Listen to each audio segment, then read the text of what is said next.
everyone, how are you all? I hope you all are safe and healthy. So today we are going to cover up essay 320 and these notes are available in the description box below. You will find one link, just click on that and you will get these notes there. So let's start with the main topic, essay 320, materiality in planning and performing an audit. Okay, the first question which comes in our mind is what is materiality? The second thing is where we are going to use this concept and how it will be determined. These are some concepts which comes to our mind whenever we read the name of the essay, which is materiality in planning and performing an audit. So one thing is clear that we are going to use this materiality concept while planning the audit and also while performing the audit.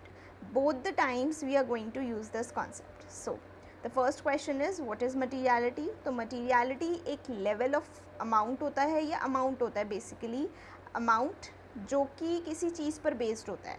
For example हो सकता है मेरी entity के assets पर based मैं एक percentage define कर दूँ that this much percentage on this particular thing will be my materiality level for this particular year's audit. This might be the case, or I might use the method for computing the materiality based on revenue or some other item. Whatever be the case, I can use anything as a base. Base is known as benchmark.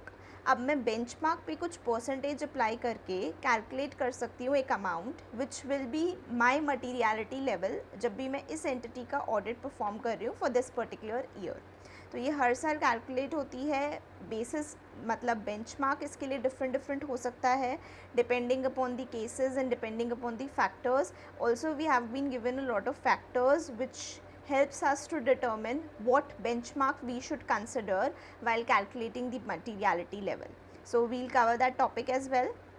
Okay, अभी हम सिर्फ ये समझते हैं कि materiality क्या है, materiality निकलती कैसे है. तो materiality हो सकता है कि आपको जो आपकी एंटिटी पर FRF एप्लीकेबल है उसमें मेंशनड है कि आपको इतने percentage of this particular thing लेना है and that this will be considered as your materiality level, right. हो सकता है FRF में ना भी दिया हो, तो अगर FRF में दिया हुआ है तो हम FRF के हिसाब से जो मटीरियलिटी लेवल है उसको कंसिडर करेंगे. लेकिन अगर FRF के अंदर नहीं दिया हुआ तो हम कुछ और अपना बेंचमार्क सेट करेंगे, उसके हिसाब से मटीरियलिटी की कुछ परसेंटेज डिसाइड करेंगे अपने हिसाब से.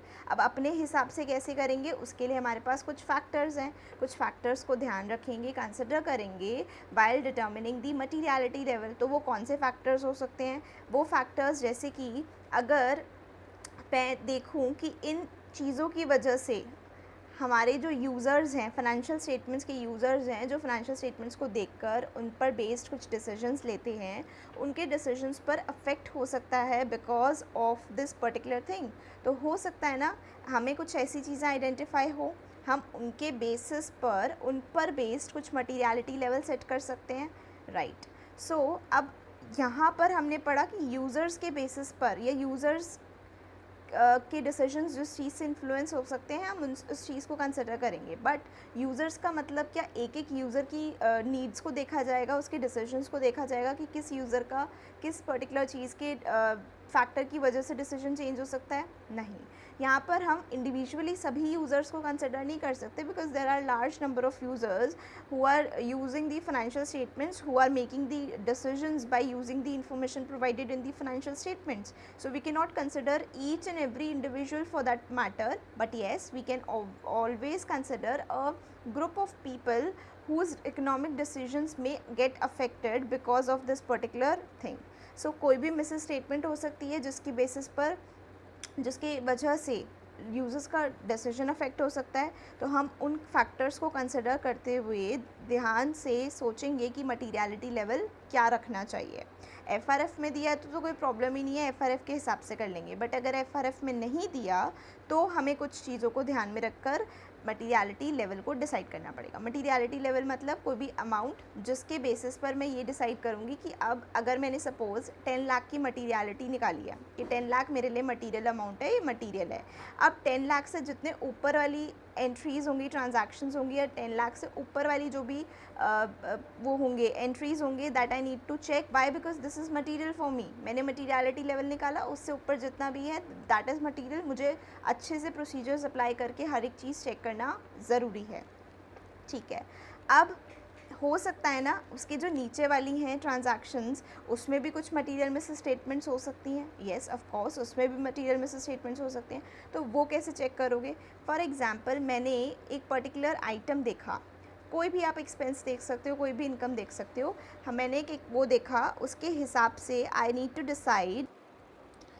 सो वेयर वाज आई या सो मैंने कोई भी पर्टिकुलर आइटम देखा, एक्सपेंस आइटम ले लो, कोई भी इनकम आइटम ले लो, एंड मुझे डिसाइड करना है कि इस पर्टिकुलर आइटम को मैं इस पर प्रोसीजर्स अप्लाई करूँ भी या नहीं करूँ।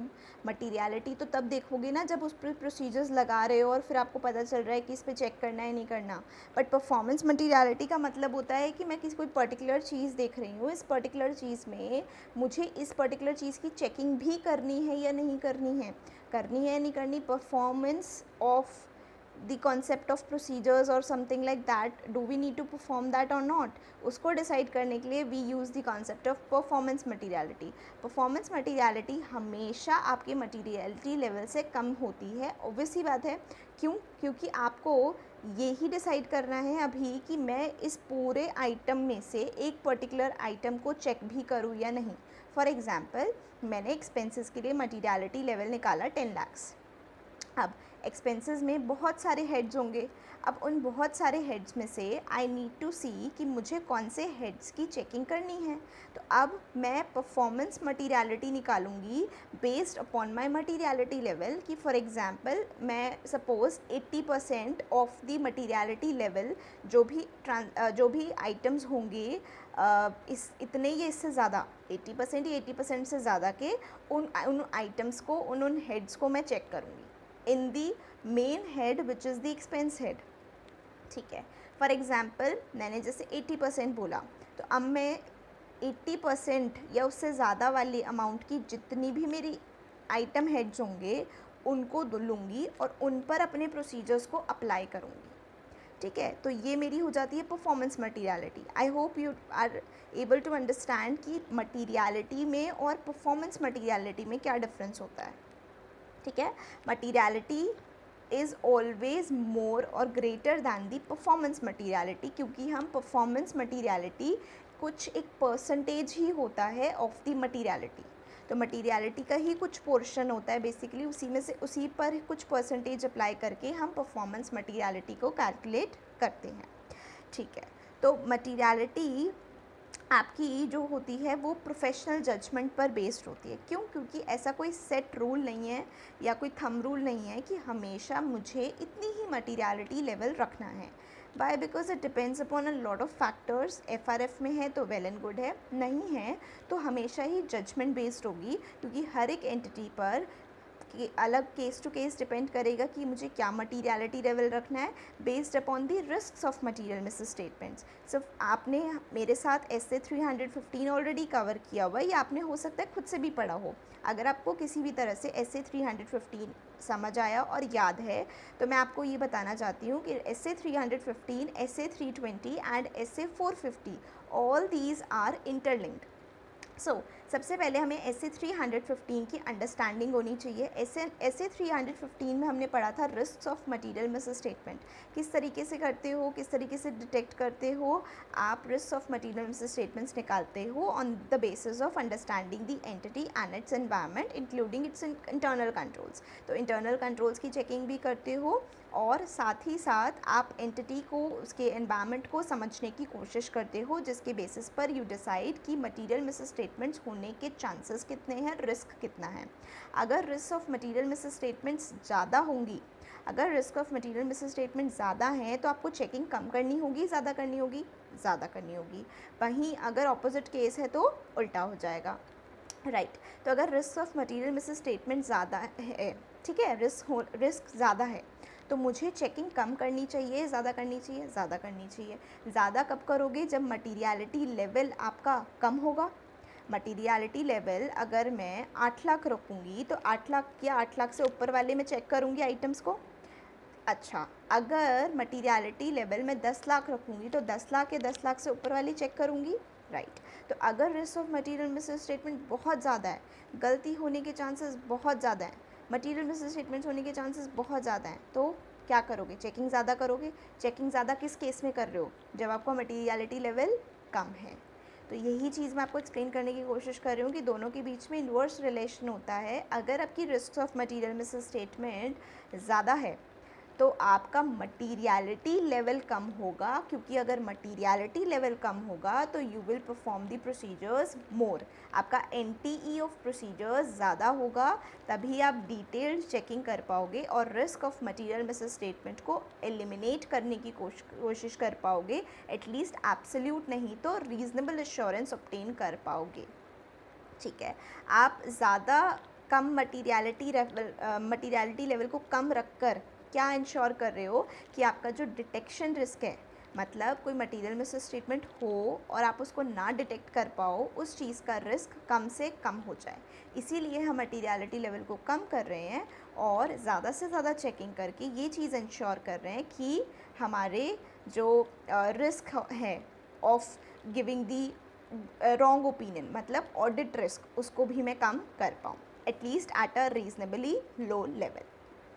आई होप आपको कीवर्ड्स भी थोड़े थोड़े दिमाग में आ गए होंगे, बैठ गए होंगे, प्लस आपको कॉन्सेप्ट समझ आ गया होगा। The first thing is to understand the concept and secondly then we have to revise it again and again by just revising the keywords. उससे क्या है, जल्दी से रिकॉल हो जाएगा अगर आपको कॉन्सेप्ट याद है तो, right.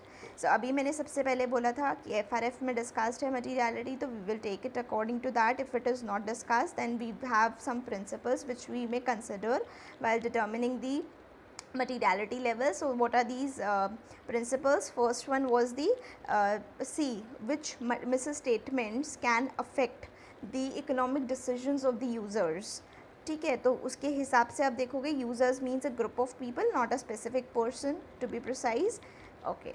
Second principle would be that this materiality concept is based on purely professional judgment and it depends upon the circumstances, fact to fact case, मतलब case to case basis पर it depends.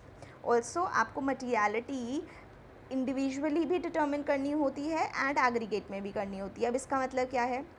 For example आपने decide किया कि materiality level इतना है, suppose कुछ भी amount ले लो, और आपने ट्रांजैक्शंस को चेक किया, सभी की सभी में प्रॉब्लम नहीं आ रही थी, they were less than what you were expecting the materiality to be और द मिसस्टेटमेंट्स टू बी, ठीक है. अब लेकिन आपकी इंडिविजुअली तो सब में आपको कोई प्रॉब्लम नहीं लगी, मटीरियलिटी लेवल से नीचे ही आ रहा था, लेकिन जब आपने एग्रीगेट करके देखा तो वो अमाउंट मटेरियल बन रहा था.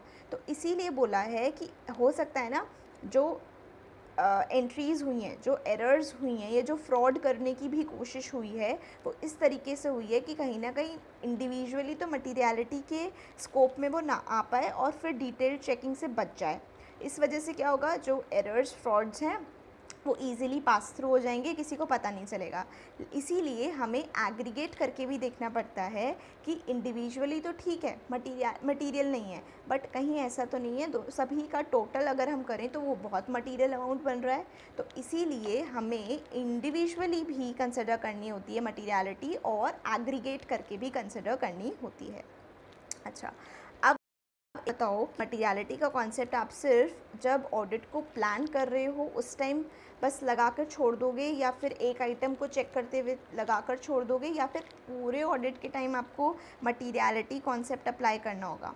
पूरे ऑडिट के टाइम आपको मटीरियलिटी कॉन्सेप्ट अप्लाई करना होगा, क्योंकि हर एक चीज़ को चेक करने से पहले you need to consider whether this is material or not, whether I need to do the detailed checking और जस्ट लिमिटेड स्कोप रखना है मुझे चेकिंग का. So this will will only depend upon the materiality level कि आपको कैसे कैसे करना है। तो इसीलिए आपको थ्रू आउट दी ऑडिट अपने मटीरियलिटी को अप्लाई करना होता है, which means at the planning stage also you need to consider this. तभी तो आप डिसाइड कर पाओगे ना कि आपका प्लानिंग के टाइम NTE क्या रखना चाहते हो, और फिर जब परफॉर्म कर रहे हो तो उस टाइम पर भी आपको अपना NTE हो सकता है रिवाइज करने की नीड हो जाए एज पर प्लान। तो उसके लिए उस टाइम पर भी you need to consider this materiality.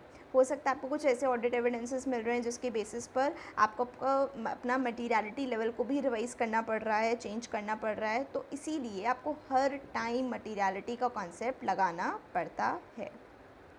अब प्लानिंग स्टेज पर ऑडिटर क्या करता है, ऑडिटर को जब अपने रिस्क असेसमेंट प्रोसीजर्स को डिसाइड करना होता है कि कितना NTE रखना है मुझे अपने रिस्क असेसमेंट प्रोसीजर्स का, तो वो उसको डिसाइड करने के लिए auditor needs to make the professional judgement.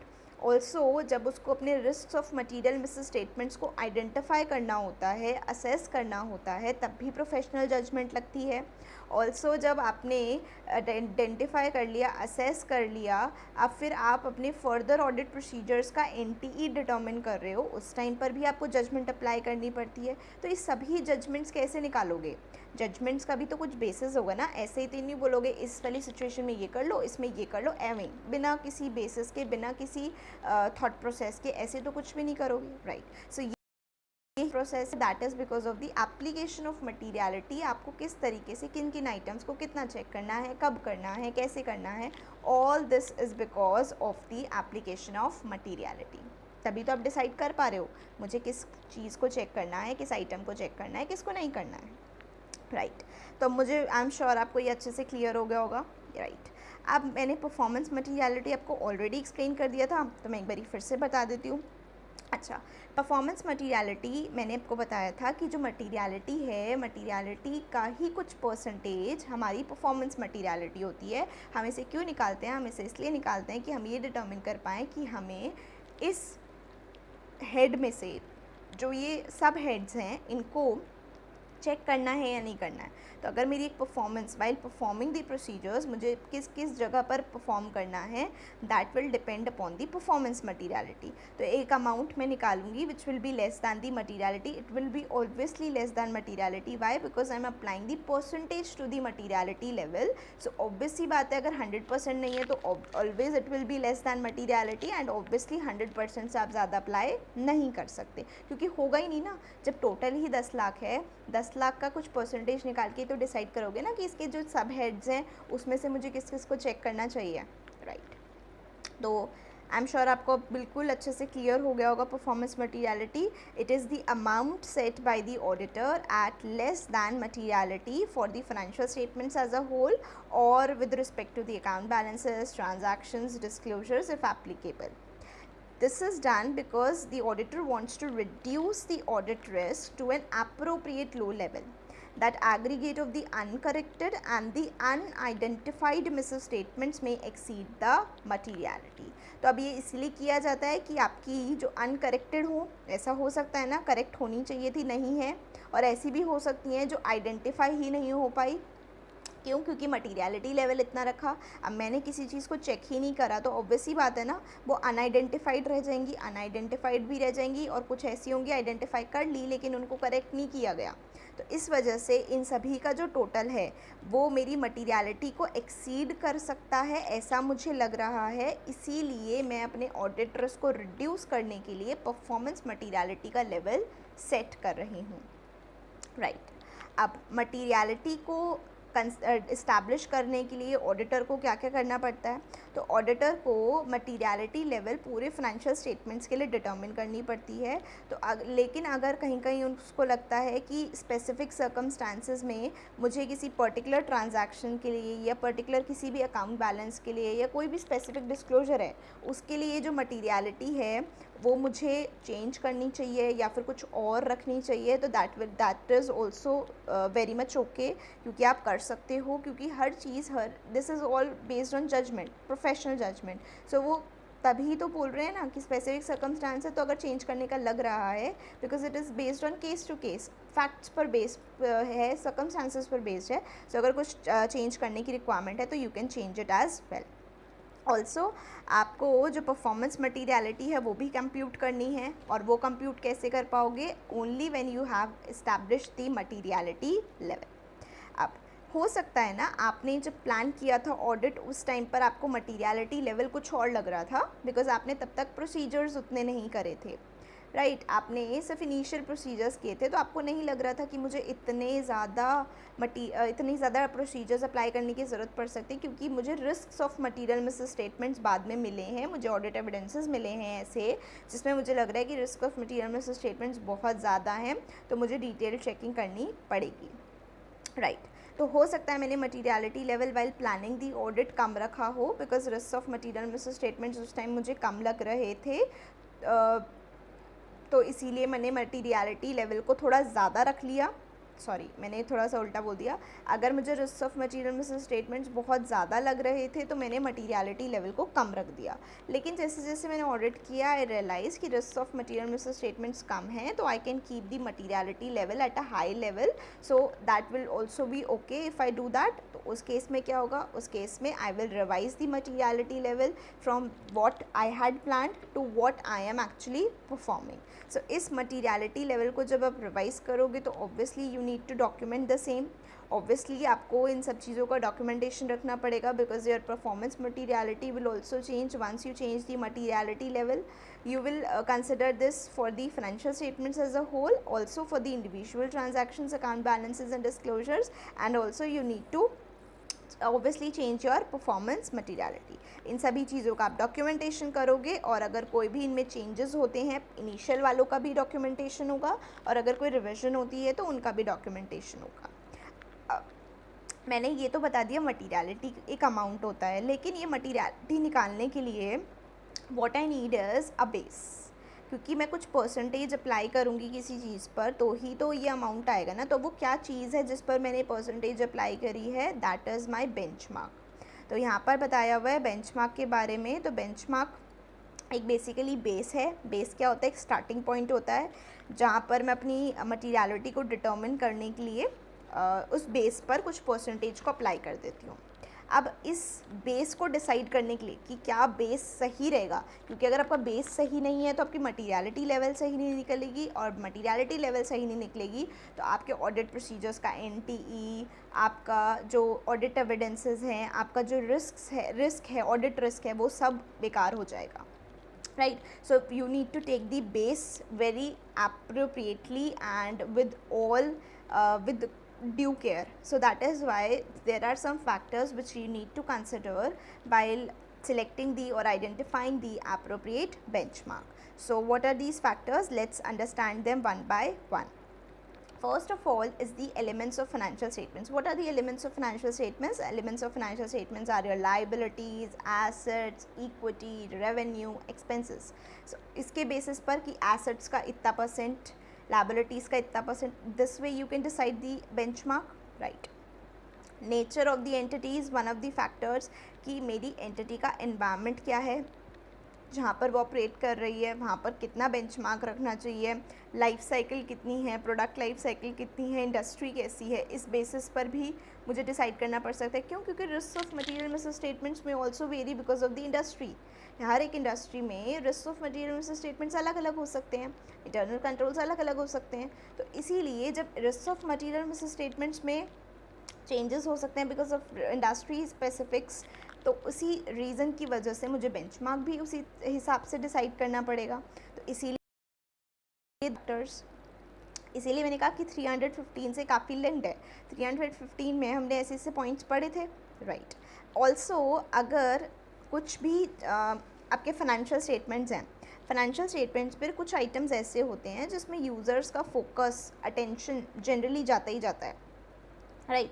तो ऐसे वाले एरियाज़ का भी मैं परसेंटेज डिटर्मिन करके मटीरियलिटी सेट कर सकती हूँ, जिससे मुझे इजीली पता चल जाए कि कहाँ कहाँ पर गलती है, कहाँ कहाँ पर चेंजेस हुए हो सकते हैं, एरर्स हुए हो सकते हैं। फॉर एग्जांपल यूज़र्स की जो बेसिकली फोकस रहता है दैट इज़ ऑन प्रॉफिट्स नहीं तो रेवेन्यू नहीं तो net assets, because these are something which the users are generally interested in कि कंपनी के कितने नेट एसेट्स हैं, रेवेन्यू कैसा है, प्रॉफिट अर्निंग है या नहीं है। सो these might be one of the benchmark which you can use while determining the materiality, Also, the ownership structure and the way the entity is financed is also one of the factors which affects the benchmark, appropriate benchmark identification.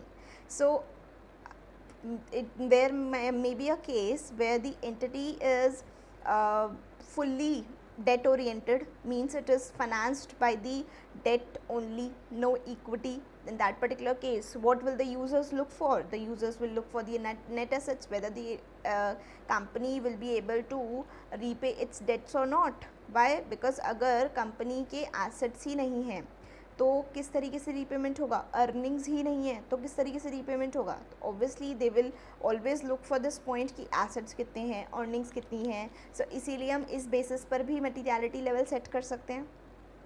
Also benchmark जो होता है वो volatile हो सकता है, उसमें काफ़ी सारे चेंजेस हो सकते हैं because of the changing environment, dynamic environment. तो आपको वो भी चेक करना पड़ेगा कि कितना वॉलेटाइल है, कितनी वॉलेटिलिटी है, रिलेटिव वॉलेटिलिटी है. सो आपको ये सभी फैक्टर्स को कंसिडर करके यू हैव टू डिसाइड कि आपको क्या बेंचमार्क रखना है. And once you decide the benchmark, you have to decide कितना परसेंटेज मटीरियलिटी लेवल रखना है और कितना परसेंटेज परफॉर्मेंस मटीरियलिटी रखना है. आई एम श्योर आप लोगों ने अगर ऑडिट्स किए हैं तो आप लोगों ने ये ऑफिसेज में देखा होगा कि किस तरीके से मटीरियलिटी लेवल डिसाइड होती है, किसको बेंचमार्क बनाया जाता है, किसको कितना परसेंटेज अप्लाई किया जाता है. और उसके बाद भी मेरे पास एक और पॉइंट होता है, जैसे कि मैंने परफॉर्मेंस मटीरियलिटी के बेसिस पर डिसाइड कर लिया कि I will perform the audit of these things. तो मैंने चलो कर लिया. अब मैंने करते वक्त डिटेल्ड चेकिंग करते वक्त आई रियलाइज्ड और I got to see some of the differences. Like entity has shown 4 rupees but my calculation says it is 2 rupees. I'm taking a small example with a very low figure. आप इसको rupees in crores मान सकते हैं. Right, तो entity ने 4 करोर्स दिखाया है and मेरे हिसाब से ये 3.7 करोर्स आ रहा है. ठीक है, तो मटीरियलिटी लेवल के हिसाब से कोई प्रॉब्लम नहीं आ रही इस पर्टिकुलर ट्रांजैक्शन में. लेकिन जब मैंने सारे ऐसे डिफरेंसेस का टोटल किया तो मेरे मटीरियलिटी लेवल से एक्सीड कर गया. अब इस केस में बताओ कि क्या मुझे अपने प्रोसीजर्स को बढ़ाना पड़ेगा या नहीं बढ़ाना पड़ेगा? यस, बढ़ाना पड़ेगा. क्यों? क्योंकि मटीरियलिटी सिर्फ और सिर्फ इंडिविजुअल ट्रांजैक्शंस की नहीं बल्कि एग्रीगेट करके भी चेक की जाती है. इसी रीज़न की वजह से कि हो सकता है इंडिविजुअली तो सब आउट ऑफ दी स्कोप जा रहे हैं और मुझे डिटेल चेकिंग करने की ज़रूरत नहीं पड़ रही, बट अगर मैं एग्रीगेट करूं तो वो मटेरियल बन रहा है और वो ऐसा मटेरियल बन रहा है कि इसकी वजह से यूज़र्स के डिसीजंस पर फ़र्क पड़ सकता है. इंडिविजुअली देखने में तो छोटे छोटे अमाउंट है बट टोटल करने में तो बहुत 5-6 करोड़ की फिगर आ गई. ऑब्वियसली आप चेक करना चाहोगे नहीं चाहोगे कि क्यों आ रहा है ऐसा डिफरेंस, सभी में क्यों डिफरेंसेस हैं और इतना टोटल इतना एक्सीड क्यों कर रहा है मटीरियलिटी लेवल को. सो हेयर आपके NTE of procedures definitely change हो जाएंगे. फर्दर ऑडिट प्रोसीजर्स का जो NTE होगा वो फिर से डिटरमाइन करना पड़ेगा. Right, so this was all about the materiality concept and this was all about the SA 320. इससे लिंक्ड ऐसे है SA 450 जो हम कमिंग वीक में कवर अप कर लेंगे. तब तक आप इसको अच्छे से रिवाइज कर सकते हैं और आई वुड सजेस्ट कि अभी साथ साथ इसको इन नोट से भी कवर अप कर लीजिए और अपनी जो भी आपने मटेरियल रेफ़र किया है फॉर आप उसको भी रेफ़र कर लो और एक बारी रीड कर लो. आपको अभी के अभी सारा कॉन्सेप्ट रिवाइज हो जाएगा और रिकॉल हो जाएगा. नहीं होता तो वीडियो को आप एक बार और देख सकते हैं for conceptual clarity and retention. दोनों में ही आपको हेल्प मिलेगी. Also, I am open to suggestions. If you have any, you can let me know about it in the comment section below. Also, you can connect with me on LinkedIn. I have given the link of the same in the description box. Also, the Telegram group link is also mentioned in the description box. You can join that group for more updates and information, specifically the weekly planner, because I am not going to upload any weekly planner from now onwards, and I'll be just sharing with you the PDF of weekly planners as I told you in the Sunday video. In case you have not seen that, you can watch that video. Also आपको और भी essays अगर देखने हैं, आप new हो इस channel पर तो आप एसेज की प्लेलिस्ट रेफ़र कर सकते हो. मैंने प्लेलिस्ट का लिंक डिस्क्रिप्शन बॉक्स में दिया है, उसमें और भी प्लेलिस्ट आपको मिलेंगी जो सब्जेक्ट्स और जो वीडियोस अभी तक अपलोड हो चुकी हैं वो सभी प्लेलिस्ट में ऑर्गेनाइज्ड हैं. So can refer to that also in case you want to watch any other video of any other subject. So yeah, that is all for today. Thank you so much for watching, guys, and listening to me for so much and for so much time. Right, so see you in the next video. Until then, stay safe, stay healthy, and I'll be back soon. Bye bye.